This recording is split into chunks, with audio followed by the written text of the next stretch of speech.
الحمد للہ رب العالمین۔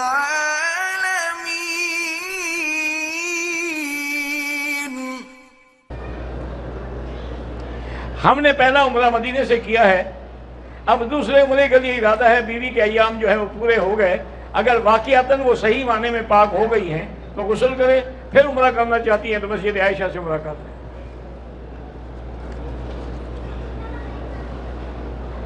حرم سے گلاس اٹھا کر ہوٹل میں لے جاتے ہیں لوگ، حرم میں لے آئے، یہ حرم سے اٹھا کے لے جاتے ہیں۔ یہ حاجی بھی دیکھے ہیں آپ نے ماشاءاللہ، وہ اللہ کے بندے، یہ 5 ریال کے تمہیں درجن مل جائیں گے چوری کرنے کا، اور چوری بھی اللہ کے گھر کی۔ دماغ کو قوی بنانا ہے، گناہ چھوڑ دو دماغ قوی ہو جائے گا۔ یہ جتنے تم غیر عورتوں کو دیکھتے ہو نا، فلم میں دیکھو یا ڈش پہ دیکھو یا ویسے دیکھو، اسی سے دماغ کمزور ہوتا ہے۔ یہ دیکھنا تم چھوڑ دو، اس کے بعد دماغ ٹھیک ہو جائے گا، کسی دوا کی ضرورت نہیں۔ یہ تم جو چلتے پھرتے بادام کھا رہے ہو، دماغ تو ضعیف ہوگا۔ یاد رکھیں کہ ایک دعا ہے برائے حفظ، وہ دلائل النبوہ للبیہقی میں بھی ہے، اور آج کل چھوٹے چھوٹے فضائل قرآن کے جو رسالے ہیں ان کے پیچھے بھی بزرگوں نے چھاپ دی ہے۔ وہ دعا ایسی ہے ماشاءاللہ جو حضور نے حضرت علی کو سکھلائی تھی رضی اللہ عنہ، اور فرمایا تھا کہ 1 جمعرات 2 جمعراتیں، حتیٰ کہ آخر حد 7 جمعراتیں ہیں، تم اس پر عمل کر دو تو پھر زندگی میں کبھی کوئی چیز نہیں بھولو گے۔ حضرت علی فرماتے ہیں کہ میں نے تو صرف 3 راتیں پڑھی، اور اس کے بعد سے لے کر آج تک میں کوئی ایک لفظ بھی نہیں بھولا۔ تو وہ جو لوگ قرآن پڑھ رہے ہیں، حفظ کر رہے ہیں، یاد کر رہے ہیں، یا جو طالب العلم ہیں، حدیثیں پڑھنے والے، دین پڑھنے والے، ان کو چاہیے کہ وہ دعا جو ہے کتاب لے لیں، ایسے تو یاد کرنا مشکل ہو جائے گا۔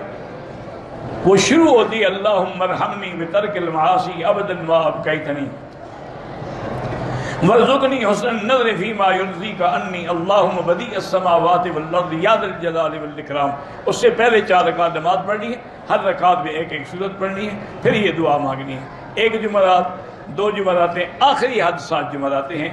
تو جو عمل کر لیتے ہیں نا جی، ہمارے ہاں تو مدرسوں میں پہلے اہتمام تھا، جو تحفیظ القرآن کے مدرسے تھے نا، تو استاد سب بچوں کو پہلے یہ دعا پڑھا، جمعرات 7 بیٹھ جاتے تھے، اور پھر 2 3 بچے کھڑے کر کے وہ منزل پڑھ لیتے، پھر دعا پڑھاتے تھے۔ اس کا فائدہ یہ ہوتا تھا کہ وہ بچے جب حافظ بنے تو پھر الحمدللہ ان کو کبھی کچھ نہیں بھولا۔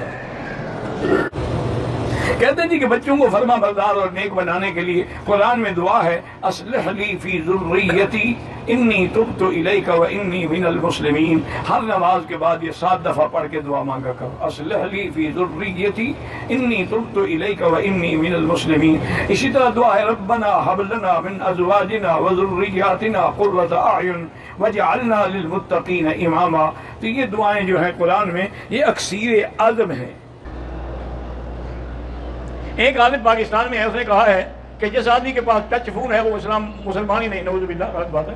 فون کو استعمال غلط نہ کرو، یہ تو نہیں کہ فون رکھنا بھی ناجائز ہے۔ آپ کی کوئی کتاب یا کوئی البم، میری الحمدللہ کئی کتابیں چھپ چکی ہیں، وہ آپ کو پاکستان میں ہی مل سکتی ہیں، چونکہ اردو میں ہیں، یہاں تو عربی چلتی ہے نا۔ میرا بیٹا ذہنی اور جسمانی بیمار ہے، اللہ شفا عطا فرمائے۔ میری والدہ کو فالج کی بیماری، اللہ شفا عطا فرمائے۔